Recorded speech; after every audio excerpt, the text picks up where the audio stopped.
सबको स्लाइड्स नजर आ रही हैं? जी ma'am. Yes ma'am.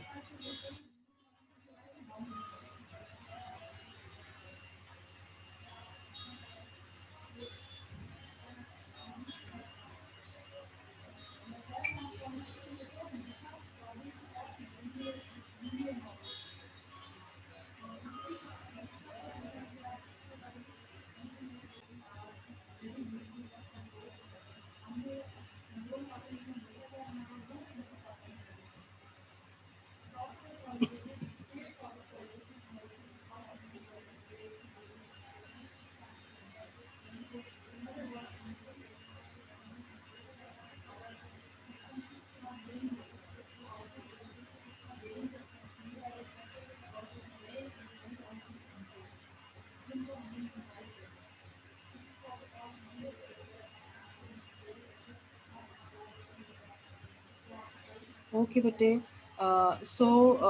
We will be continue our chapter 9, ठीक है? And we will be starting today's lecture from article 9.3, that is basically based on short circuit capacity. So first of all, I would like to know the background knowledge of all the students of this class about short circuit capacity. मैं जानना चाहती हूँ कि आप लोगों की क्या background knowledge है regarding short circuit capacity. Anyone from the two sections, please voluntarily आप participate कर सकते हैं क्लास में.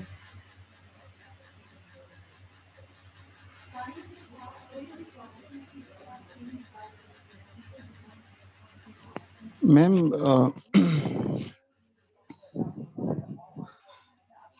बताइए. मैम जो आवाज आ रही है मैम? शॉर्ट जी आवाज़ आ रही है बच्चे. मैम शॉर्ट सर्किट हमारे पास अगर किसी सिस्टम में आ रहा होता है तो हमने देखना है कि हम उसको वो सिस्टम जो है ना वो किस हद तक उस शॉर्ट सर्किट को अपोज कर सकता है, रेजिस्ट कर सकता है, उसकी कितनी कैपेसिटी है कि वो शॉर्ट सर्किट कितने एक्सटेंट तक हो तो वो उसको बियर कर सकता है, तो ये उसकी शॉर्ट सर्किट कैपेसिटी होती है मैम मेरे ख्याल से। ठीक है. अब्रारुल हसन ऑफ सेक्शन बी, आप बताएं बच्चे. जी मैम, ये बेसिकली हम स्ट्रेंथ को बताते हैं कि कितने स्ट्रेंथ तक जो है वो शॉर्ट सर्किट को इंडोर कर सकते हैं हमारा जो ठीक है. सर्किटरी है। Okay. Ehsan Ali, roll number 37.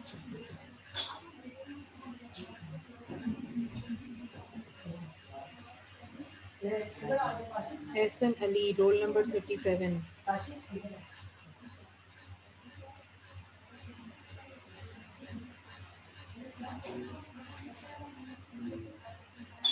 Ehsan Bilal, roll number 11. जी मैम. बताएं कुछ आप शॉर्ट सर्किट कैपेसिटी के बारे में. Ma'am short circuit capacity basically जब किसी भी दो कंडक्टर या कोई भी थ्री फेज में दो कंडक्टर या ग्राउंड के साथ आपस में जब शॉर्ट हो जाते हैं मैम, तो उनकी देखी जाती है कैपेसिटी के कितनी कैपेसिटी शॉर्ट होके भी वो कितनी कैपेसिटी बेयर कर सकता है. मीन अगर वोल्टेज लिमिट उसकी 1000 केवी है या 500 केवी वोल्टेज कैपेसिटी है, in case of short circuit उसकी मैक्सिमम वो बढ़ जाएगी ना, तो फिर वो देखा जाता है वो कितनी बेयर कर सकता है शॉर्ट सर्किट फॉल्ट के केस में. करंट क्योंकि उसमें बहुत ज्यादा हो जाता है तो वायर कितनी स्ट्रेंथ नहीं होती कि उस करंट को बेयर कर सके ना, तो वो एक प्रोटेक्शन के लिए इस चीज को मद्देनजर रखना पड़ता है इन केस ऑफ फॉल्ट के हमारा जो लाइन है ना वो ज्यादा डैमेज ना हो, हमें दोबारा से कंडक्टर रिप्लेस ना करना पड़े. ओके, ठीक हो गया.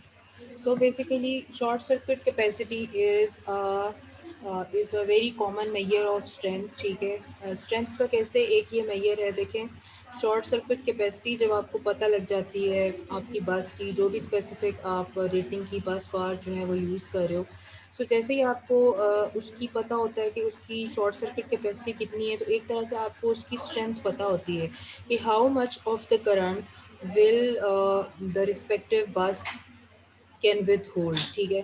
How much the current it can withstand without any wear or tear. ठीक है. So कितना वो current withstand कर सकती है, कितना वो, so that is indirectly the strength of bus bar. ठीक है। सो शॉर्ट सर्किट जो है एमवीए अक्सर मोस्ट ऑफ द टाइम्स आपकी जो भी शॉर्ट सर्किट रेटिंग्स हैं, जो भी इसकी जिससे फॉर्म में आती हैं, वो एमवीए की फॉर्म में आती हैं basically. So let's suppose we are talking about short circuit MVA at some bus के, ठीक है। फर्ज करें कोई हमने बस के कंसिडर कर ली है, ठीक है। उस बस के का जो है मुझे शॉर्ट सर्किट कैपेसिटी निकालनी है। So basically it is defined as, बच्चे आप लोगों को आवाज़ आ रही है मेरी? Yes ma'am. ओके। ये आई डोंट नो ये पॉइंटर मूव क्यों नहीं कर रहा, बट चलें, you will continue until it releases from the point. So short circuit MVA at bus K is defined as the product of magnitudes of rated bus voltage and fault current, ठीक है। जब आप product निकालते हो rated बस voltages का और fault currents का, तो आपको मैम एक जी बच्चे। मैम रोल नंबर 37 कह रहे हैं उनका नेट बड़ा वीक है, तो वो इस वजह से जवाब नहीं दे पाए, तो मैम को कहें तो अगेन लेट इन कर लें। नहीं बच्चे, मैं नहीं अलाउ करूँगी। इनका एक मैसेज ठीक है है मैम। कि मैं उनको कहें